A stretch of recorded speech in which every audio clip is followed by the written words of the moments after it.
If you asked anyone in 1965 what made a great American car, they would have told you it was the chrome, the size, the sound of that engine, and the way it made you feel on a Friday night. They would not have mentioned seatbelts, because their car did not have any. They would not have mentioned brake fade, because they had never heard the term. And they would not have thought twice about the ashtray in the back door, the record player under the dash, or the little chrome button on the floor that switched the headlights from low beam to high. Every single one of those features is now either banned by federal law, ruled off the road by safety standards, or wiped out by the way the world changed around them. These are 8 American cars with features that would be flat out illegal today, and some of them are going to surprise you. If you had walked into a Chrysler dealer in 1956 and asked about the newest option on the list, the salesman would have pointed you towards something that sounds made up: a record player, under the dashboard, in a car. Number 8. The 1956 Chrysler Highway Hi-Fi. Chrysler offered this across all 5 of its brands: Plymouth, Dodge, DeSoto, Chrysler, and Imperial, starting in 1956. Dr. Peter Goldmark of CBS Labs designed the system, and it played special 7-inch records at 16 2/3 RPM, exactly half the speed of a normal LP. Each tiny record held up to 45 minutes of music per side, using grooves packed 3 times tighter than a standard album. Columbia Records pressed the discs, and the full catalog topped out at 42 titles. No rock and roll, no R&B, no Elvis, just easy listening. Broadway shows, some Tchaikovsky, a George Bernard Shaw spoken word piece, and 26 records of the Bible. The option cost $200, about $1,700 in today's money, and more than 10% of a base, Plymouth sticker price. The system worked great on Chrysler's test track. On actual roads, it fell apart. Goldmark later wrote that the player wheezed, fluttered, groaned, jumped grooves, and made noises I had never heard before when fitted in lighter cars with stiffer suspensions. His team tore apart the damping system and rebuilt it in 2 weeks before the press launch. Beyond the skipping, the needle chewed through records fast, dealers did not stock replacements, and the 42-title catalog had nothing young buyers wanted. Chrysler moved 3,685 units in 1956. By 1957, that dropped to 675. By 1958, it was gone. Today, the underdash mounting spot where the Highway Hi-Fi sat is exactly where modern airbag systems and knee bolsters live. FMVSS 201, which sets rules for how hard the inside of a car can be when your head hits it, would make a chunk of metal with a flip-down loading drawer nearly impossible to pass. NHTSA's driver distraction guidelines would flag the act of sliding out a drawer and placing a needle on a record at highway speed. And the product liability alone would keep any modern car maker from even thinking about it. The best part of this whole story is how it started.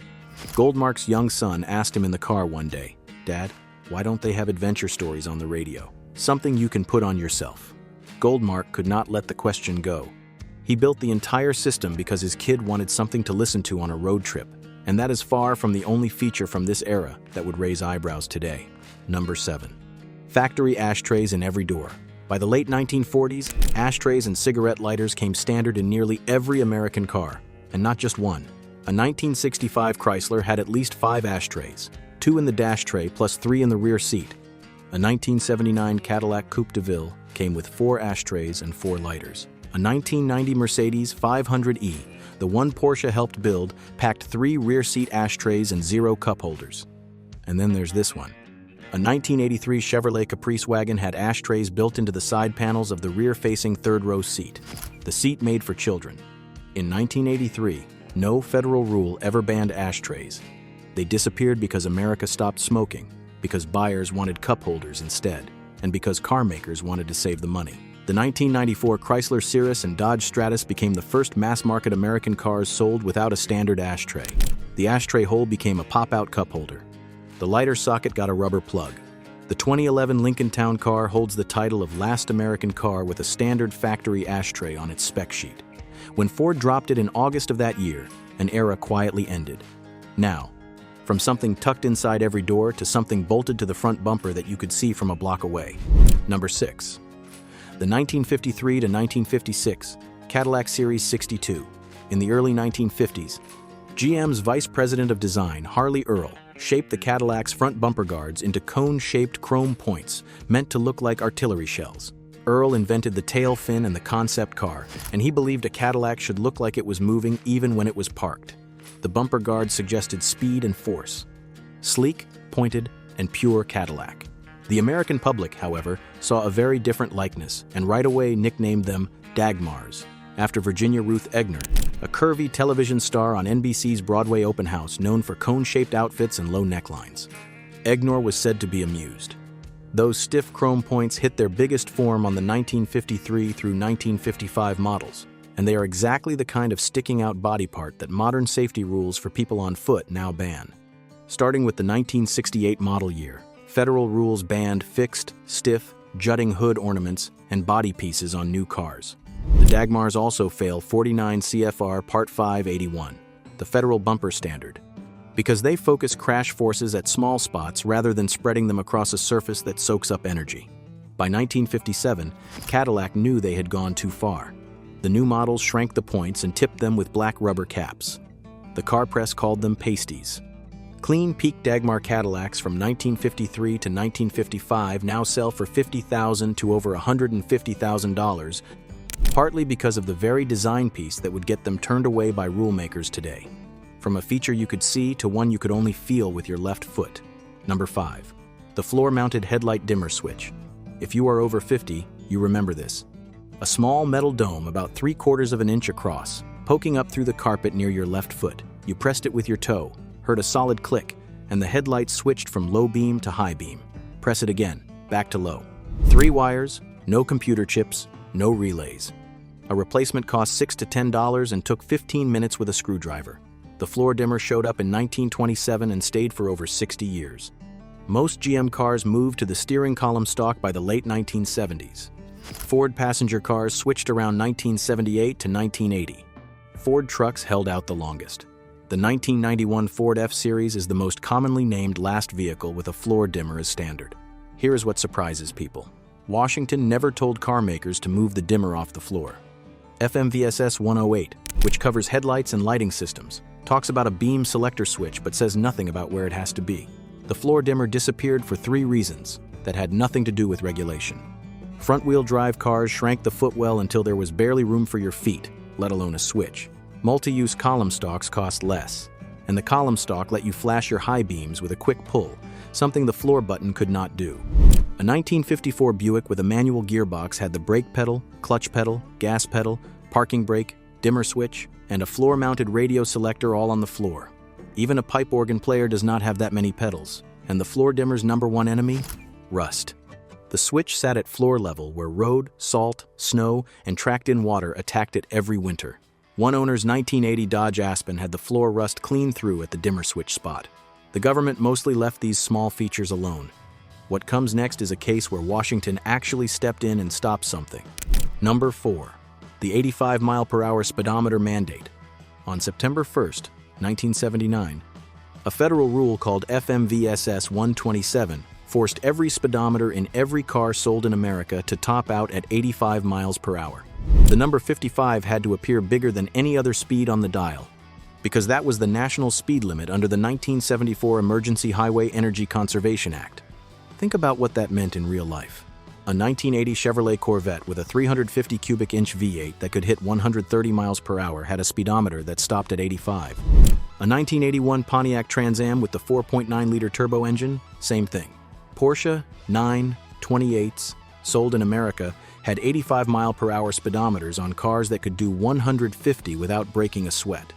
The Buick Regal Grand National, the Ferrari 308, every single car on American roads for 3 years had the same dial. The rule assumed that if drivers could not see speeds above 85, they simply would not drive that fast. It did not work. Not even a little. NHTSA could not come up with a single study showing the 85-mile-per-hour speedometer saved even one life or stopped even one crash. Car magazines made fun of it from day one. On March 25, 1982, as part of the Reagan White House push to cut rules, FMVSS 127 was pulled. The whole thing lasted less than 3 years, making it one of the shortest-lived federal car rules in American history. Today, those 85-mile-per-hour speedometer cars from 1979 through 1981 are a footnote, and finding an original untouched gauge cluster from that era is actually a small collector's item.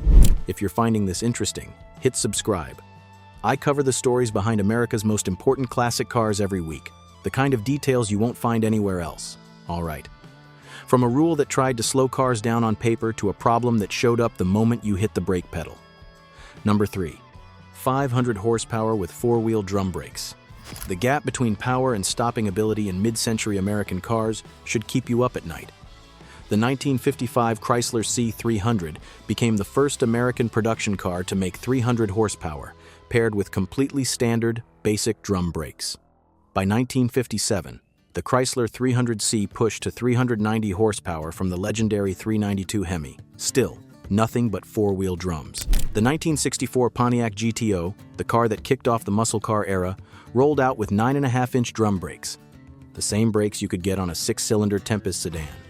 Despite making up to 360 horsepower, front disc brakes did not even become an option on the GTO until 1967. The stopping numbers tell the story.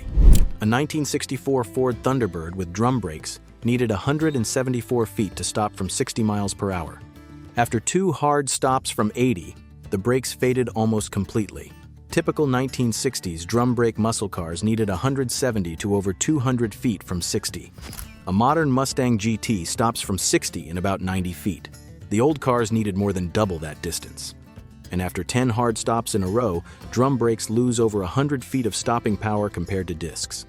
Here is why drums fade. Braking turns speed into heat, and stopping from 60 creates 4 times the heat of stopping from 30. Drum brakes trap that heat inside a closed chamber. As the drum gets past about 500 degrees, 3 things go wrong at once.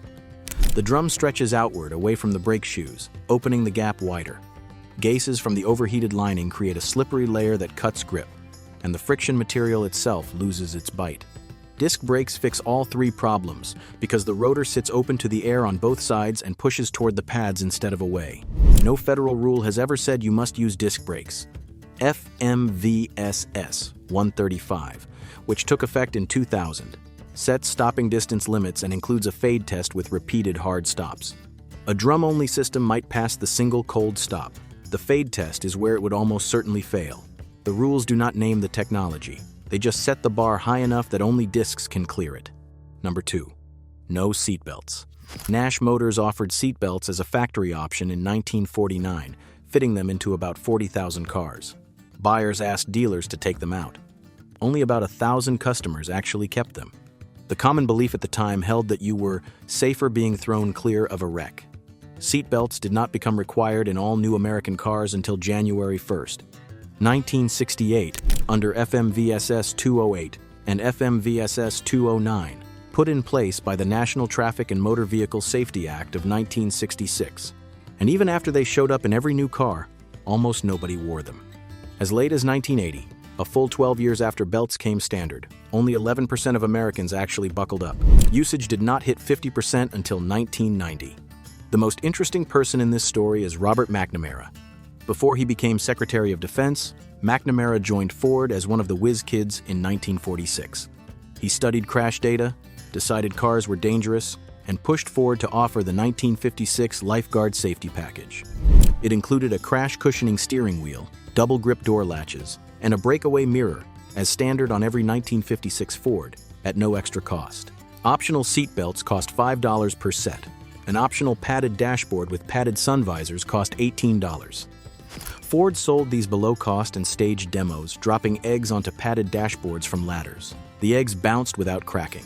About 1 in 7 Ford buyers ordered the seatbelts, and 43% ordered the padding. Strong numbers for a brand new idea. The rest of the industry chose to read the results as proof that safety does not sell. The myth stuck in Detroit for decades. When engineer Nils Bohlin invented the modern 3-point seatbelt at Volvo in 1959, Volvo did something that may be the most generous act in car history. They gave the patent away for free to every car maker in the world. By the time Bohlin passed away in 2002, his invention had saved over 1 million lives. Number 1. The 1963 Chrysler Turbine car. Chrysler's gas turbine program produced one of the strangest dead ends in car history. The 4th-generation turbine engine could run on nearly any liquid that burns: diesel, kerosene, JP4, jet fuel, vegetable oil, and in a famous 1964 showing from Mexican President Adolfo López Mateos, Tequila. An AP News clipping from January 13, 1964 confirmed the test worked.